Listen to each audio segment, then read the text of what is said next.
Salam alaikum, chers élèves, ravi de vous retrouver et merci de me recevoir chez vous. Alors, au cours de cette séance, on poursuit notre chapitre organisation de l'approvisionnement pour traiter la troisième et dernière partie se rapportant à la gestion de stock. Alors, stock qui signifie tout simplement l'ensemble des matières, des marchandises, des produits finis ainsi que les emballages s'il y a lieu qui sont à un moment donné présents dans l'entreprise en attente, soit d'être transformés, s'il s'agit d'une entreprise industrielle qui a une fonction de fabrication, donc de production, ou d'entreprises commerciales qui achètent bien sûr la marchandise et la revend en l'état. Donc dans les deux cas, ce stock, s'il est présent au sein de l'entreprise, il doit être géré. Et sa gestion matérielle s'articule autour de trois piliers.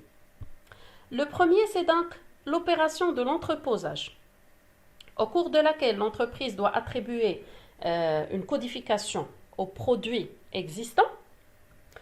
Cette opération est de plus en plus automatisée grâce à l'utilisation des codes barres. Deuxième pilier, les mouvements de stock. Et dans ce cas, l'entreprise doit enregistrer l'ensemble des produits entrants et sortants pour assurer une mise à jour du niveau de stock au quotidien, bien sûr sur des fiches de stock, sauf que cette opération est désormais informatisée grâce à des logiciels de gestion assistés par ordinateur. Troisième pilier, ce sont les lieux de stockage, que ce soit magasin, dépôt, entrepôt ou plateforme selon la grandeur du lieu de stock. Ces lieux doivent être bien sûr équipés selon la nature du produit et doivent être organisés pour faciliter la réception de la marchandise, son rangement, sa conservation et même l'opération de distribution, donc de livraison auprès des clients. Alors, je vous montre une image bien sûr représentative. Donc là, vous voyez toute une plateforme, donc un grand dépôt ou entrepôt de stock, là où la marchandise est classée par rayonnage. Les rayons sont codifiés, donc vous remarquez les lettres en jaune, d'accord, dans les barres jaunes.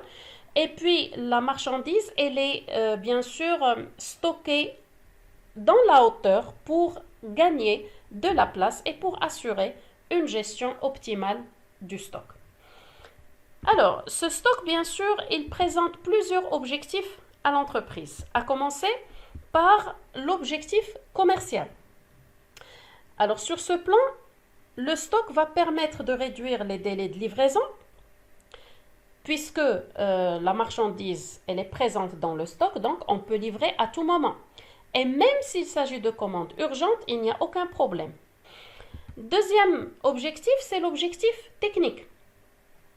Alors, il faut savoir que la qualité de certains produits, elle s'améliore avec le stockage. Donc, tant qu'elle est en stock, la qualité sera bien sûr meilleure. Le meilleur exemple, c'est celui du fromage ou du bois. Troisième objectif, c'est l'objectif financier, puisque grâce au stock, l'entreprise va pouvoir réaliser des économies d'échelle. Pourquoi? Pour la simple raison que pour constituer un stock, l'entreprise doit s'approvisionner en grande quantité, chose qui va lui permettre de bénéficier de réductions de la part de ses fournisseurs. Dernier objectif, c'est l'objectif sécurité.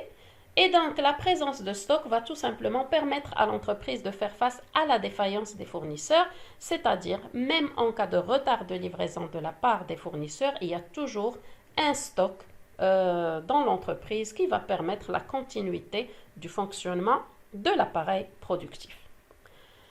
Alors certes, le stock représente plusieurs objectifs pour l'entreprise, mais en même temps, il crée des limites. La plus importante, c'est celle du coût de stock.